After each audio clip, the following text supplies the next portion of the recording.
When provision feels far off, God's love is still working in your home and life. There are seasons when nothing dramatic is happening, yet everything inside a home feels heavy. Not because of what is heard, but because of what is missing. The air changes. The silence presses on the chest. Smiles require effort. Even rest no longer feels like rest. And slowly, without realizing it, the heart begins to wonder if God is still present where life feels so uncertain. This message is for the moments when provision seems distant, when answers delay, and when the home no longer feels safe inside. Not safe from the outside world, but from the weight carried within. Because what if God's love has not stepped away from your home? What if, while you have been watching what has not arrived, He has been working on what could not be seen? Shaping your inner world, guarding what remains, rebuilding what fear has been touching. This is not a message about what is missing. It is about what God is doing right now in your home and in your life, even when provision feels far off. Provision rarely disappears from the table before it disappears from the sense of safety. Long before a need becomes visible, it becomes emotional. The body notices first. Breathing changes, muscles tighten. The mind begins to scan the future, even when nothing has happened yet. A home can still be standing, still functioning, still opening its doors every day, and yet no longer feel like a place of shelter. Not because something broke, but because something shifted. This is how seasons of hidden lack often begin, not with empty rooms, but with full rooms that no longer feel peaceful, with familiar spaces that suddenly feel heavy, with a silence that does not rest, but watches. And without realizing it, the heart starts to measure provision not by what is present, but by whether it still feels safe to simply exist. This is where confusion quietly settles, because there is no clear problem to point at, no single moment to name, no visible collapse. Life continues, responsibilities move forward, conversations happen, but something inside does not soften the way it used to. The body stays alert, the thoughts circle. The soul prepares itself for loss before loss ever arrives. Fear does not always speak in loud sentences. Sometimes it rewrites the atmosphere. It teaches the nervous system to remain awake. It turns rest into control. It turns the home into a place of management instead of refuge. The rooms are the same, but the way you inhabit them changes. You walk differently. You listen differently. You even pray differently, not from rest, but from quiet tension. And this is often the moment people believe provision is already gone, not because nothing exists, but because peace no longer does. Because when the sense of safety leaves, everything else begins to feel temporary. Joy feels fragile. Stability feels borrowed. Even gratitude begins to sound cautious. But God does not ignore this invisible moment. He does not wait for lack to become visible before He moves. He does not wait for the table to change before He enters the house. His love responds to the first internal tremor, to the subtle fear, to the emotional shift no one else notices, to the quiet way the heart stops leaning back. This is where God's work often begins, not with solutions, but with foundations, not with arrival, but with atmosphere. Not with what is missing, but with what is shaking. God's love moves into the unseen architecture of the home, into the emotional walls, into the unspoken rooms, into the parts of you that once rested without effort and now stay awake without reason. He touches the place where safety used to live, the place where trust once breathed naturally, the place where the future did not feel like a threat. Because without safety in the soul, no provision would ever feel like enough. Without peace inside, every answer feels temporary. Without inner shelter, even abundance feels exposed. So God begins by restoring what money cannot fix and answers cannot stabilize. He begins by softening what has tightened, by grounding what has been floating, by rebuilding the internal sense of being held. And while you may still be watching doors, numbers, and days, God may already be standing in the middle of your home, quietly working on the part of you that will one day be able to receive what is coming without fear. This is why his love often touches what people least associate with provision: the breath, the inner tension, the way you exist inside your own life. Because before he changes what surrounds you, he restores what supports you. And once that foundation begins to heal, something else slowly becomes clear. God is not only concerned with what will arrive, he is deeply involved with who you are becoming while you wait. What God touches next is rarely what people are looking at. While the eyes stay fixed on circumstances, his love begins moving through places that cannot be measured. He enters reactions before results. He enters perceptions before provision. He enters the inner world long before anything changes in the outer one. Because the way a person experiences lack is shaped less by what is missing and more by what is happening inside. Two people can stand in the same situation and live completely different emotional realities. One feels abandoned. The other feels accompanied. One feels threatened. The other feels held. The difference is not in the condition. It is in the internal environment where that condition is being processed. This is where God works. He begins to reshape the space where thoughts are born, the place where expectations form, the inner tone that colors every day. And most of this work happens so quietly that it is often mistaken for nothing happening at all. God's love starts by touching the inner pace. When provision feels far off, the mind often accelerates. It tries to calculate what has not yet happened. It builds future problems from present silence. It rehearses loss, rehearses explanations, rehearses endings. Even moments of stillness become filled with mental noise. The inner world turns restless even when the house is quiet. So God enters the speed of the soul. He begins to slow what fear rushed. He softens what pressure tightened. He gently interrupts the endless internal conversations that go nowhere but exhaustion, not by removing every thought, but by changing how they are held. This is not dramatic. It does not announce itself. It shows up as a slight pause before panic, a moment of breathing before reacting, a small space between a worry and the body's response to it. And that space is not empty. It is where God is working. Because when the inner world changes, the same reality no longer produces the same weight. God's love also begins touching perception. Lack narrows vision. It trains the mind to notice only what threatens, only what is unfinished, only what could fail. Over time, this selective seeing creates a distorted world where everything feels fragile, temporary, and unsafe. So God slowly widens the inner lens. He restores the ability to notice what is still standing, what is still functioning, what is still being sustained. He does not deny what is needed, but he prevents the need from becoming the entire landscape. This is how his love works when provision feels far off. He protects the inner world from becoming a place where fear is the only voice. He brings back nuance. He allows moments of light to exist without guilt. He lets gratitude breathe without forcing it. He makes space for the soul to experience something other than survival.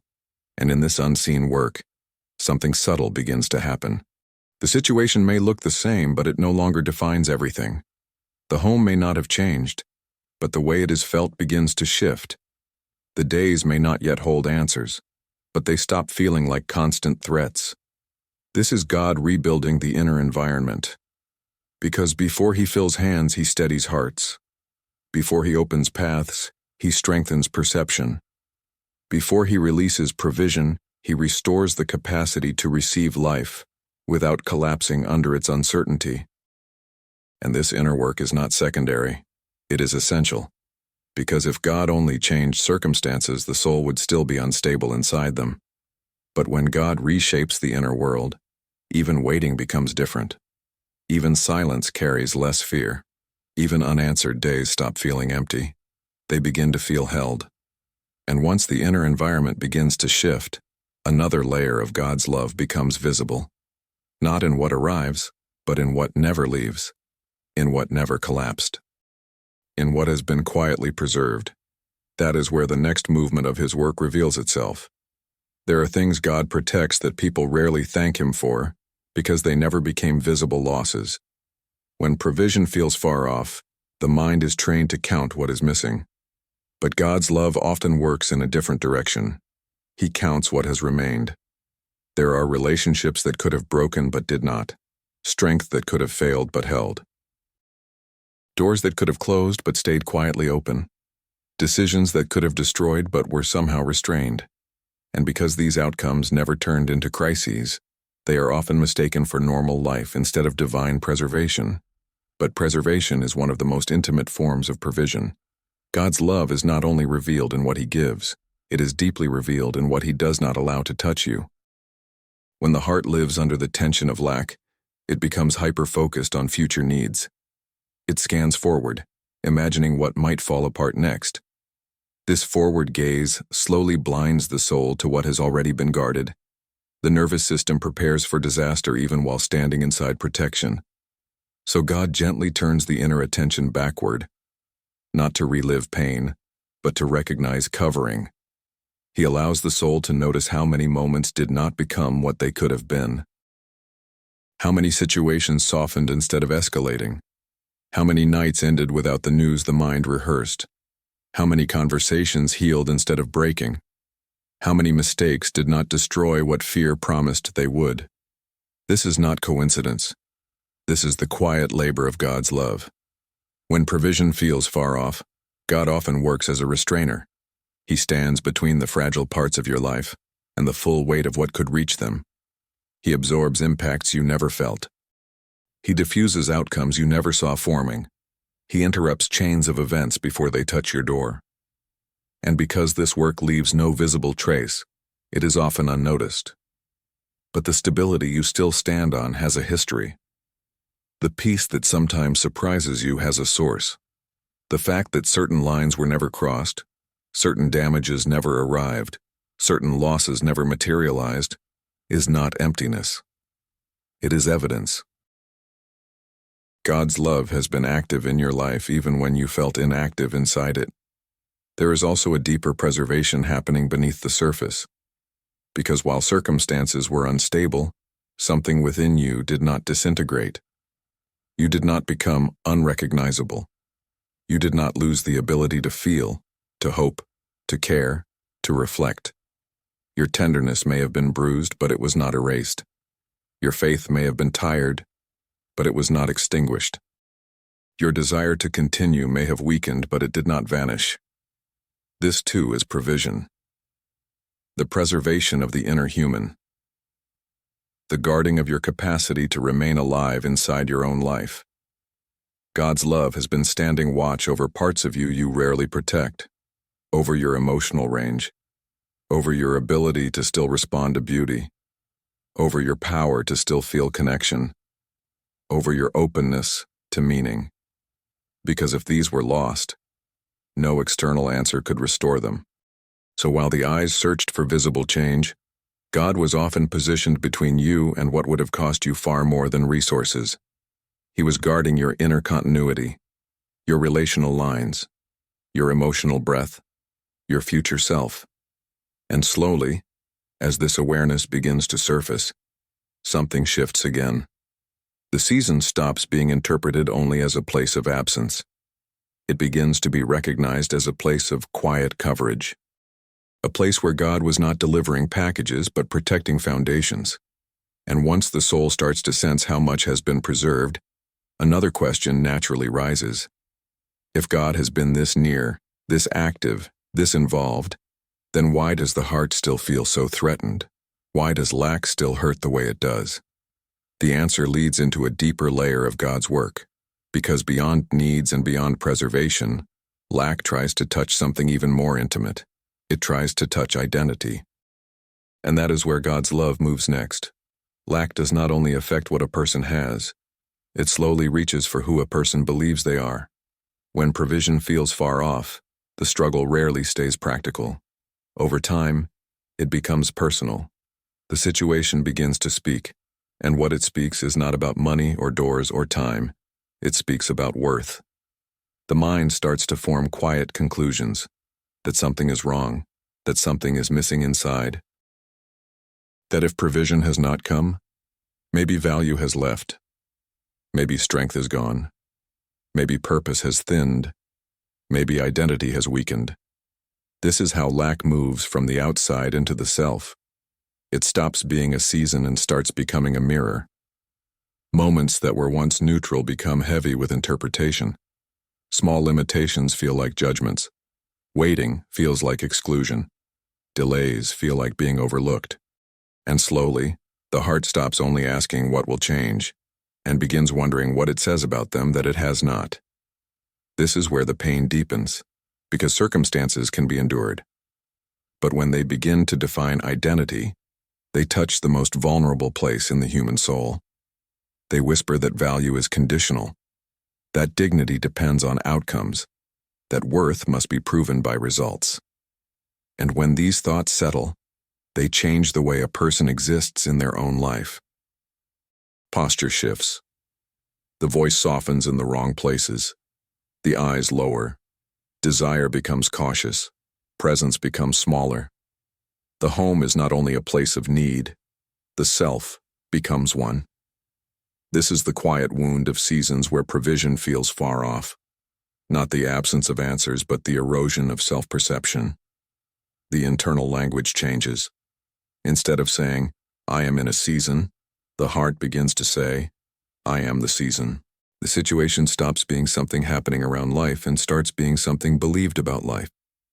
And this is where God's love moves with particular tenderness, because God does not respond to lack only by supplying needs. He responds by protecting identity. He refuses to let a season rename the one he formed. He enters the places where shame tries to grow quietly, where comparison takes root without permission, where the heart begins to measure itself against what it cannot yet touch. God's love interrupts the private narratives that no one hears but that shape everything. He touches the way you see yourself when no one is watching. He touches the way you explain your life internally. He touches the way you carry your own existence. This is not done through sudden declarations. It happens through subtle realignments, through moments when harsh inner voices soften without explanation, through the slow return of self-respect, through the quiet refusal of the soul to fully agree with despair. God restores the ability to inhabit yourself without condemnation, because identity was never meant to be built on what arrives. It was meant to rest on who holds. So while the eyes stay fixed on provision, God's love moves deeper into the architecture of selfhood. He rebuilds the internal sense of being someone, even in the absence of having. He separates worth from outcome. He separates dignity from possession. He separates being from circumstance. And this work changes everything. Because once identity is no longer bleeding, the season no longer feels like a verdict. Waiting no longer feels like punishment. Silence no longer feels like rejection. The person begins to exist again without apology. And in that internal restoration, another movement of God's love begins to surface. Because once identity is guarded, God does something equally sacred. He begins restoring dignity. Not as an idea, but as a lived inner posture. And that is where the next transformation unfolds. Dignity is not something people usually associate with provision, yet it is one of the first things God restores when His love is deeply at work. When lack stretches over time, it often does not only create need, it quietly teaches the soul to shrink, to lower its expectations, to apologize for its presence, to move through life as if taking up space were a burden. This is one of the most painful effects of seasons where provision feels far off.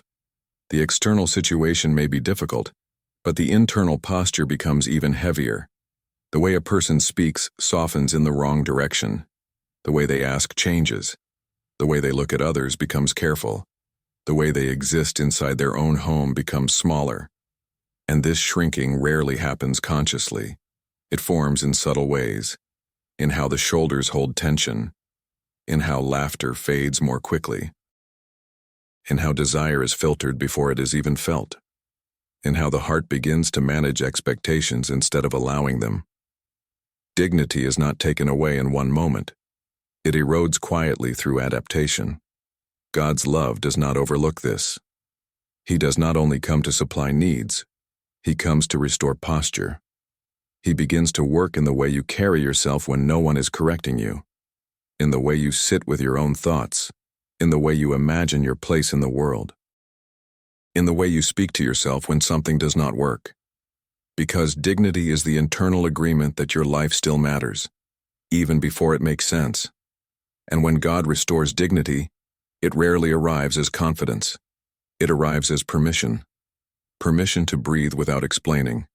Permission to desire without immediately correcting it. Permission to exist without justifying. Permission to take up emotional and spiritual space again. This restoration often feels very quiet. It may show up as the return of simple care, cleaning a space not out of pressure but out of respect, preparing something not out of fear but out of presence, looking at yourself in a mirror without immediately listing what is wrong. These are not small things. They are signs that God is rebuilding the way the soul inhabits life. Because dignity is not arrogance. It is alignment. It is the soul remembering that it was created to stand, not to fold. God's love gently removes the inner habits of self-dismissal, the constant lowering, the instinct to disappear emotionally, the reflex to treat oneself as temporary. He replaces them with something steadier, a quieter confidence, a softer strength, a grounded sense of being allowed to exist fully, even inside uncertainty. This is how dignity returns, not through achievement, but through restoration, not through approval, but through inner permission, not through arrival, but through presence. And as dignity is rebuilt, something inside the home begins to change again. Because a home is not shaped only by what it contains, it is shaped by how the people inside it exist. When dignity rises, even quietly, the emotional climate shifts. The rooms begin to feel different. The silence changes its tone. The air no longer feels like it is pressing down, but holding. This is when many people begin to sense something they cannot name. Nothing has changed, yet something has. The heaviness does not dominate the same way. The weighting does not control every breath. The home begins to feel less like a place of endurance and more like a place of presence. This is the atmosphere God's love creates when it is restoring from the inside out. Because when dignity is healed, fear loses some of its power. And when fear loosens, something else quietly enters. A different quality of silence. A different way of breathing. A different internal climate. This is not provision arriving. This is God rearranging the emotional field where provision will one day be received. And this shift leads into the next movement of His work. Because after God restores dignity, He often changes something even more subtle. The atmosphere itself. The unseen emotional air of the home. The inner climate where the soul lives. That is where His love moves next. There comes a moment when nothing visible has changed, yet the home no longer feels the same. Not because answers arrived, but because the emotional air has shifted. The silence carries less pressure. The body releases more easily. The heart no longer braces itself every time a thought about the future appears. Something unseen has been rearranged. This is often the first place where God's provision becomes perceptible. Not in objects, not in numbers, but in atmosphere. Atmosphere is what the soul breathes. It is the invisible environment created by thoughts, emotions, expectations, and spiritual posture. And when provision feels far off, this atmosphere usually becomes dense. It fills with tension, anticipation, control, and unshed grief. Even peaceful moments feel temporary. Even rest feels guarded. So God's love begins working in the emotional climate of the home. He lightens what has been heavy. He softens what has been tight. He interrupts the constant internal readiness that fear maintains. This work is subtle, but it is powerful. Because when atmosphere changes, everything inside it begins to function differently. The same room no longer produces the same pressure. The same evening no longer feels as threatening. The same thoughts no longer spiral as deeply. This is not denial. This is regulation. God's love begins to regulate the emotional system of the home. He restores the body's ability to rest without scanning. the heart's ability to be present without calculating, the mind's ability to move without circling endlessly. This is how many people first experience his unseen provision. They notice they can sit longer without tension. They breathe more deeply without effort. They move through their own space without the same inner resistance. They are not euphoric. They are grounded. This groundedness is sacred because it means the nervous system is no longer governing the soul. It means fear is no longer the loudest presence in the room. It means the home is beginning to function again as a place of inhabitation rather than survival. This is one of the most overlooked miracles of God's love. He does not only change what is happening, He changes how what is happening is lived. And when atmosphere shifts, relationships feel different. Conversations carry less edge. Silence feels less threatening. Even solitude becomes gentler. The home slowly stops being a site of constant internal activity and becomes again a place of being. This is often when people say, "I don't know why, but something feels different."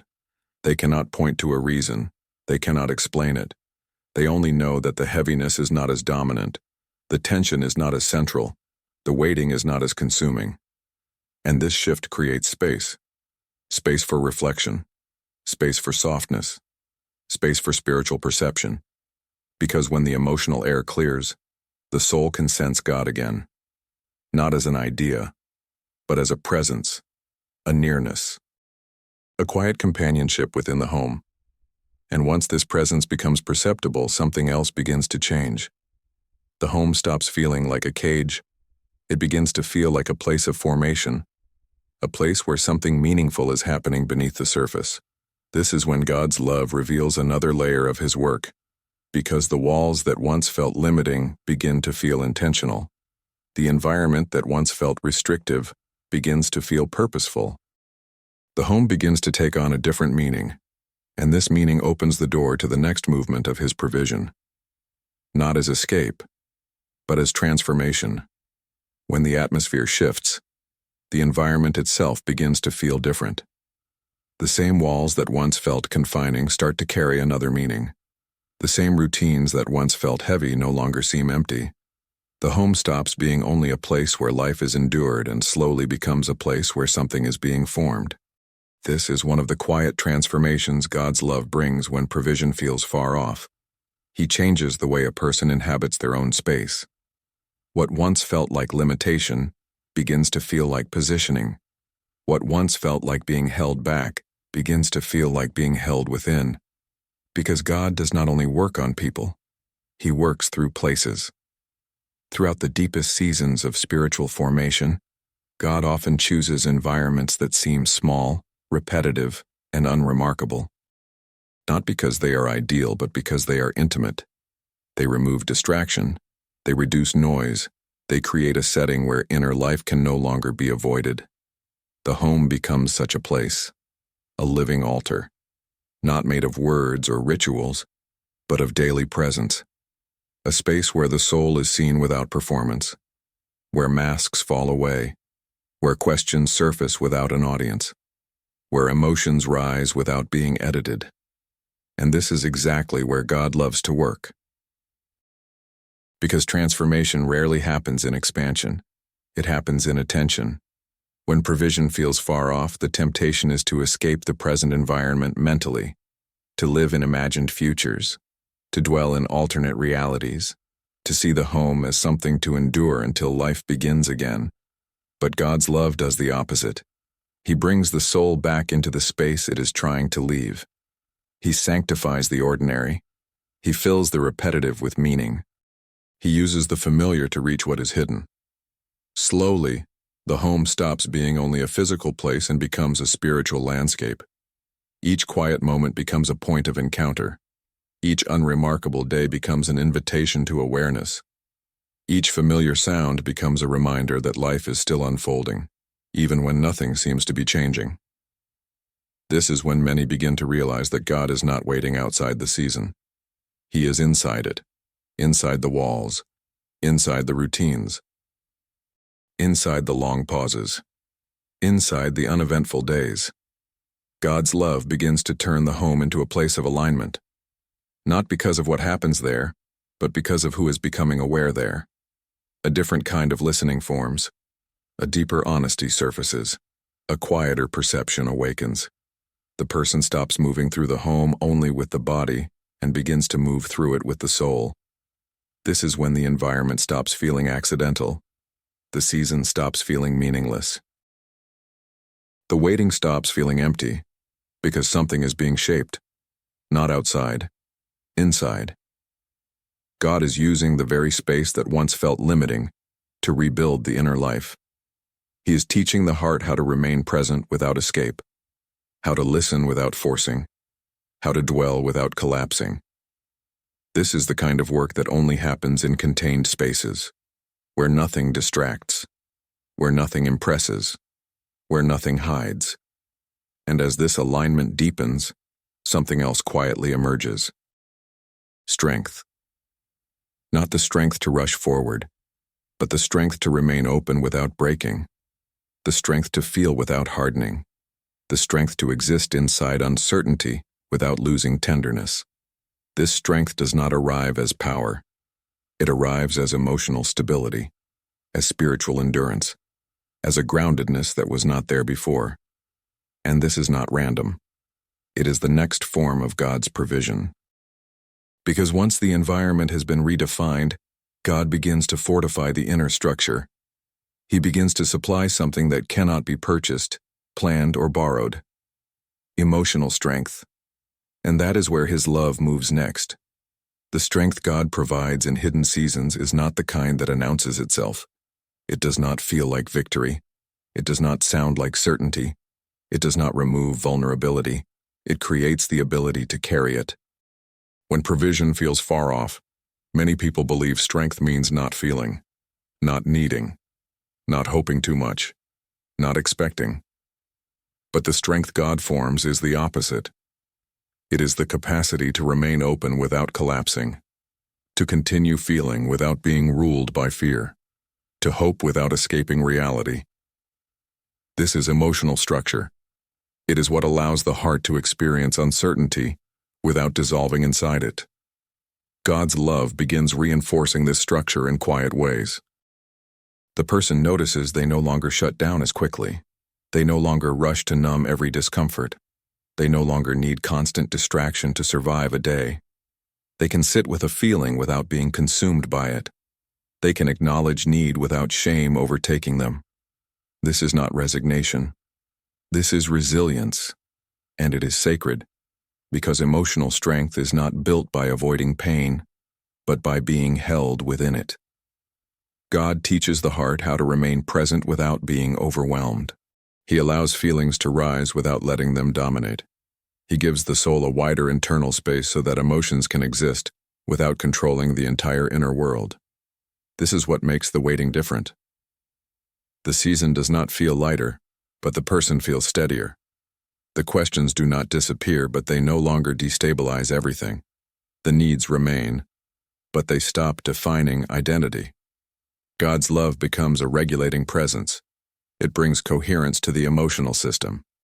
It restores rhythm where fear created urgency. It creates internal boundaries where anxiety once overflowed. This strength is felt in subtle ways, in the ability to speak without trembling, in the ability to rest without guilt, in the ability to cry without despair, in the ability to plan without clinging, in the ability to continue without hardening. This is the kind of strength that supports future provision. Because without emotional structure, answers would only become new anxieties. Without inner stability, arrival would only create new fears. So God forms the container before He pours. He strengthens the inner ground before He entrusts weight. He expands the heart before He places new things inside it. And this strengthening is not only personal. It radiates into the home. It changes how conversations happen. It softens how tension is held. It steadies how challenges are approached. The emotional center of the home begins to reorganize around calm rather than crisis. This is one of the quiet miracles of God's love. He does not only change the future, He stabilizes the present. He does not only prepare outcomes, He prepares the person who will live inside them. And as this emotional strength becomes integrated, something else begins to awaken. A deeper awareness that the season is not static, that while days may look the same, movement is happening elsewhere, not only inside, but beyond. Because God's love is not working in one dimension. While He builds within, He also moves without. He organizes, He connects, He positions, He arranges what has not yet entered view. And once the soul is strong enough not to be shaken by what it cannot see, God gently allows perception to open toward another reality, the unseen labor of heaven. That is where the next chapter carries the heart. While the days may appear repetitive, the unseen is never still. God's love does not work only in what the eyes can enter. It moves through layers of reality that human perception was never meant to manage. When provision feels far off, heaven is often most active. This is one of the hardest truths for the mind to accept, because the mind equates movement with visibility. If nothing changes on the surface, it assumes nothing is happening beneath it. But God's work does not begin where human vision ends. It begins where it never reaches. While the home holds its quiet rhythm, God is arranging intersections. He is adjusting timings. He is protecting paths from opening too soon. He is redirecting what would not yet sustain you. He is preparing spaces you have never seen and people you have not yet met, not as a reaction, as a design. There are alignments that only form when the soul is ready to inhabit them. There are connections that can only emerge once emotional structure exists to hold them. There are openings that only make sense after inner architecture has been rebuilt. So God works across systems. He moves within human decisions. He moves within delays. He moves within processes that appear slow. He moves within outcomes that have not yet named themselves. This is not postponement. This is orchestration. And orchestration rarely announces itself. It requires silence. It requires time. It requires the cooperation of many elements that cannot be rushed without distortion. God's love organizes what will one day feel sudden. It builds what will later seem immediate. It connects what will eventually look simple. When provision feels far off, this hidden organization becomes one of the greatest mercies. Because without it, arrival would only produce collapse. Speed would replace stability. Access would outpace alignment. So God keeps working beyond view. He repositions outcomes away from what would harm you. He delays what would have found you unprepared. He protects what must first be formed. He removes what would have bound you. He rearranges what must meet you differently than you imagine. And this unseen movement is not impersonal. It is deeply intimate, because it is coordinated with what He is forming inside you. He does not move the outer world independently of the inner one. He weaves them together. He synchronizes. He times. He ensures that what is being prepared outside can be inhabited by who is being shaped within. This is why seasons where provision feels far off are rarely empty. They are saturated with invisible labor. The soul may experience stillness, but heaven experiences activity. The heart may feel waiting, but God is engaging. He is placing pieces where you cannot yet see the pattern. And when the pattern is not visible, the work often feels slow. But slowness is not absence. It is precision. Because God is not only concerned with arrival, He is committed to sustainability. He is not only opening doors, He is ensuring what enters will not become another wound. He is not only releasing provision, He is protecting the future that will grow from it. This awareness changes the meaning of the season. The days stop feeling like a pause. They begin to feel like a process. The waiting stops feeling like a delay. It begins to feel like coordination. The silence stops feeling like neglect. It begins to feel like the quiet of deep work. And when this perspective enters, something else gently softens. The urgency, the need to see, the demand for proof. The heart becomes able to trust movement without observation. And this internal trust creates another opening. Because once the soul no longer needs to monitor God's work, it becomes free to receive another form of His provision. Not in the future, in the present. The nourishment of places that were never asking for money, but for meaning, for tenderness, for presence, for life itself. This is where God's love moves next, into the hungers no one else sees, into the needs that were never named, into the parts of you that have been quietly starving while attention stayed fixed on what was missing. And there, His provision reveals another face. Not all hunger speaks the language of necessity. Some forms of lack live beneath survival and beyond resources. They do not announce themselves as problems. They show up as emptiness, as fatigue that rest does not fix, as disconnection that conversation does not reach, as a quiet sense that something essential is not being fed. When provision feels far off, attention naturally moves to what is tangible, to what can be measured, to what can be solved. But God's love listens to different signals. He responds to the hungers that never learned how to ask. There are parts of the soul that starve silently. The need to feel held, the need to feel guided, the need to feel that life is not accidental, the need to feel that one's presence matters even when nothing is producing, the need to feel that existence itself is meaningful.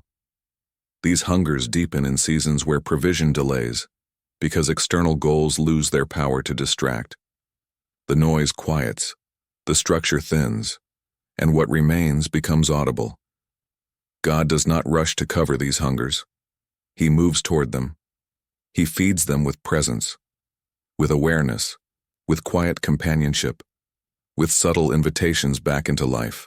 This nourishment often arrives in gentle ways, through a moment of stillness that feels unexpectedly full, through a thought that carries peace without explanation, through a feeling of being accompanied in the middle of an ordinary day, through an unplanned tenderness toward existence itself. This is God giving what nothing else can. Because the soul does not live by outcomes alone. It lives by connection, by meaning, by the sense of being located within something larger than circumstance. God's love nourishes this layer of hunger by restoring relationship, not only with Him, but with life itself. He allows beauty to be felt again without guilt. He allows moments to matter without being useful. He allows breath to be received as something given, not something managed. He restores the inner sense of being in a story, not in a waiting room. This nourishment is subtle, but it is powerful. Because once the soul is fed, fear loosens its grip. Once meaning returns, uncertainty loses some of its threat. Once presence is felt, the future stops being the only place where life is expected to begin. The person begins to experience life again inside the present, not as a placeholder, but as a place. This feeding of the soul changes the entire emotional equation, because when inner hunger is addressed, outer lack no longer consumes everything. The season remains, but it no longer defines reality. Waiting continues, but it no longer holds life hostage. The home remains quiet, but it no longer feels empty. This is God's love restoring the deeper ecosystem of the human spirit. He is not only preparing provision, He is repairing perception. He is not only arranging outcomes, He is reviving inner connection. And as this nourishment integrates, another movement of God's love becomes possible. Because once the soul is fed, God begins a deeper reconstruction, not of circumstances, of the inner house itself, the structures that hold memory, the frameworks that organize trust, the foundations that determine how life is interpreted.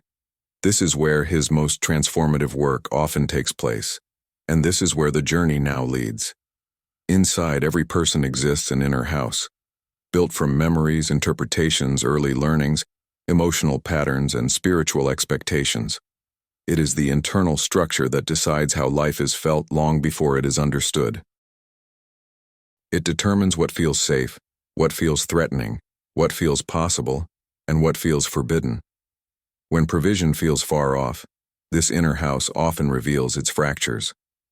Old fears resurface, inherited anxieties reactivate. Past disappointments speak into present silence. The mind does not respond only to today.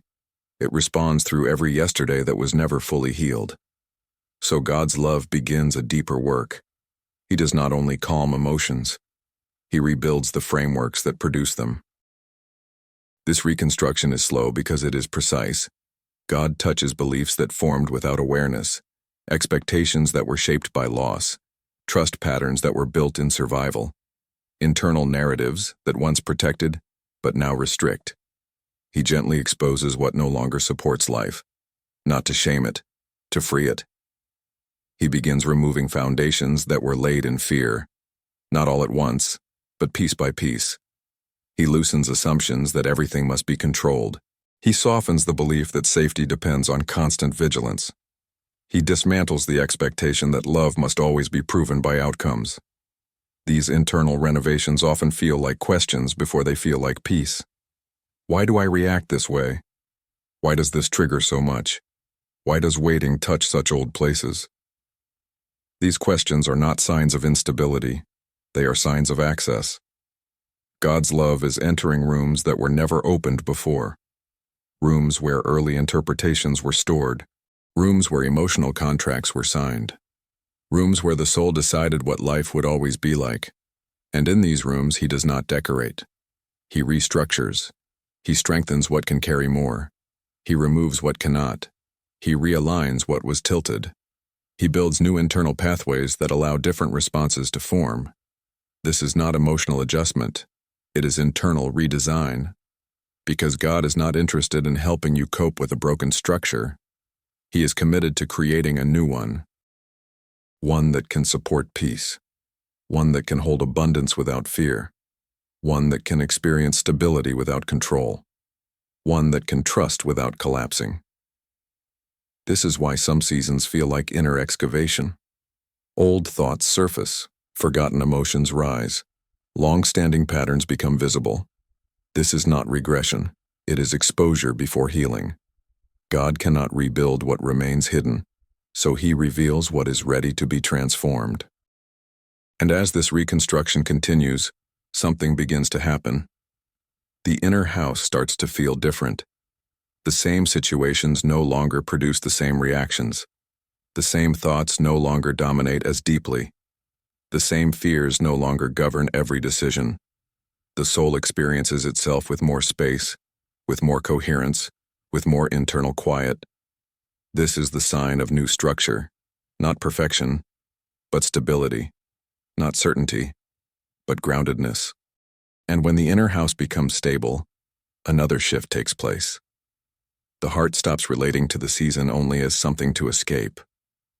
It begins to experience it as something that has positioned it, not as punishment, but as preparation.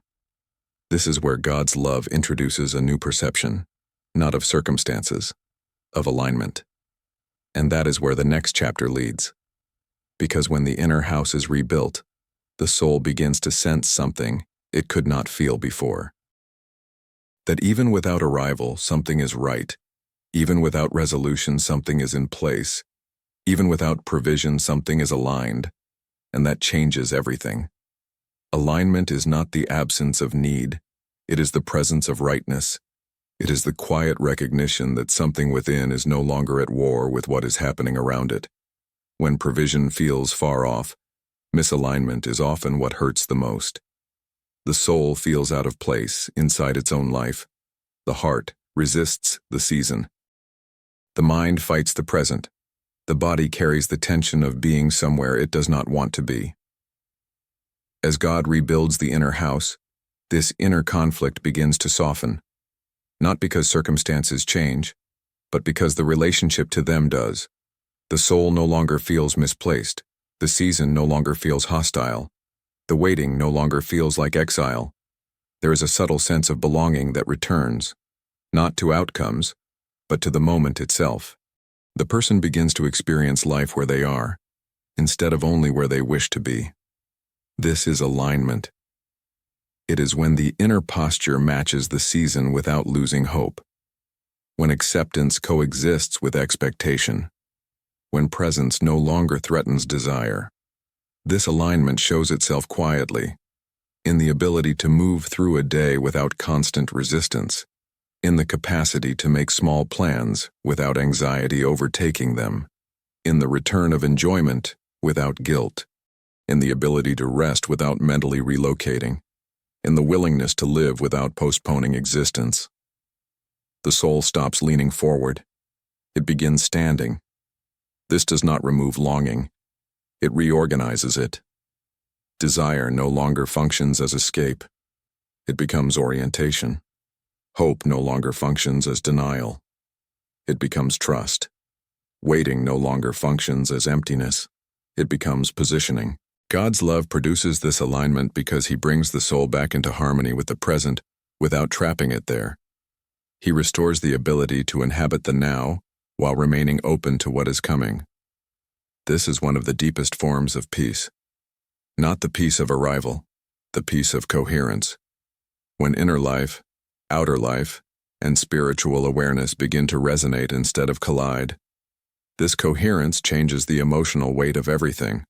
Needs still exist, but they do not dominate. Questions still arise, but they do not destabilize. The future still matters, but it no longer steals the present. And as this alignment settles, something else gently surfaces. Gratitude not as obligation, but as perception. Tenderness not as weakness, but as strength. Trust not as certainty, but as orientation. The heart begins to recognize that this season has not been empty, that something meaningful has been unfolding, that God's love has not been distant, it has been intimate.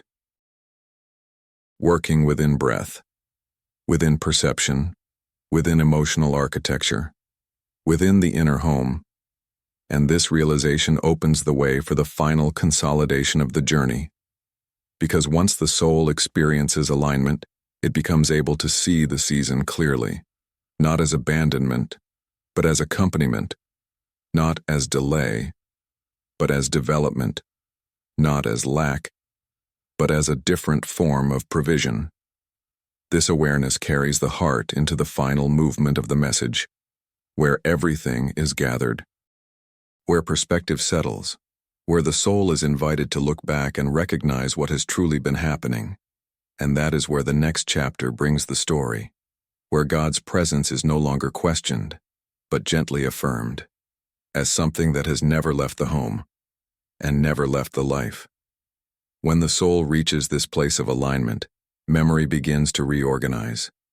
The season is no longer seen only through what did not happen. It is seen through what was sustained, protected, rebuilt, and quietly carried. The heart starts to trace God's presence backward, not to search for mistakes, but to recognize companionship. And something becomes clear.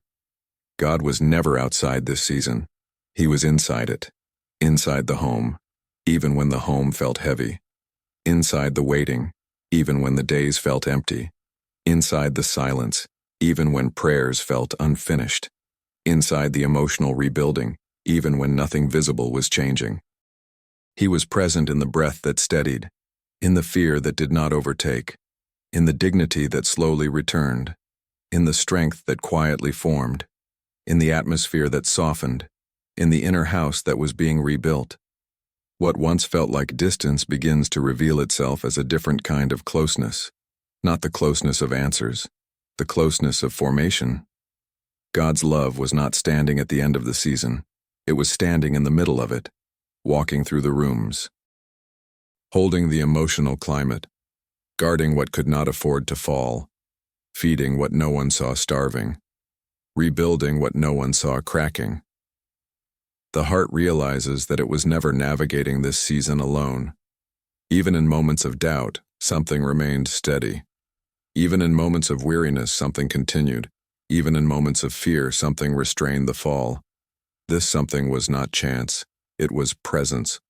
God's love has been living in the home, not as a concept, as an atmosphere, as a quiet witness, as an active, intimate force shaping what the eyes were not trained to notice. And when this recognition settles, the season loses its power to accuse. It no longer speaks as proof of absence. It becomes evidence of involvement. Because abandonment does not rebuild, neglect does not preserve, distance does not nourish, only presence does.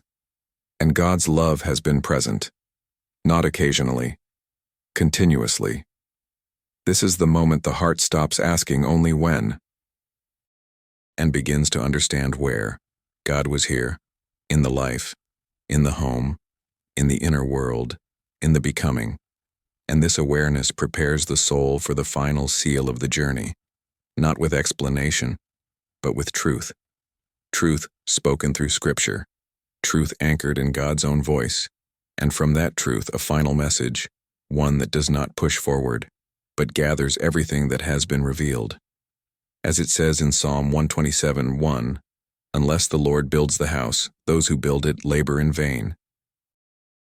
Unless the Lord watches over the city, the watchman stays awake in vain." You are never building this season alone. God has been inside your home, inside your life, inside your waiting, quietly building what your eyes could not measure. And even if provision feels far off, His love has been close. Working in the atmosphere, working in the foundations, working in the inner house, working in you. You are not standing in absence. You are standing in a place where God has been forming something real. And what He builds with His love is never empty.